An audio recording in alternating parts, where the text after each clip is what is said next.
Hello everyone, welcome back to the channel. In this video I'm going to walk you through here's a step-by-step guide on how to search properties by county in Propwire. So for you to do that, you have to go to the Propwire website, which is propwire.com, and sign in into your account using your account email and password. After that, you have to go to the search page. So from the dashboard, click the search properties.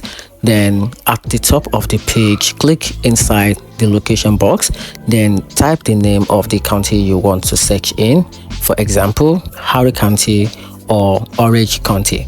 Then after that, when the drop down list appears, you click on the correct county to confirm your selection.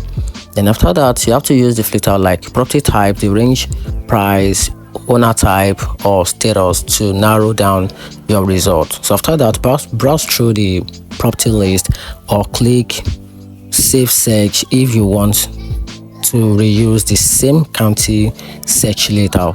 And that's how you can easily search properties by county in Propwire.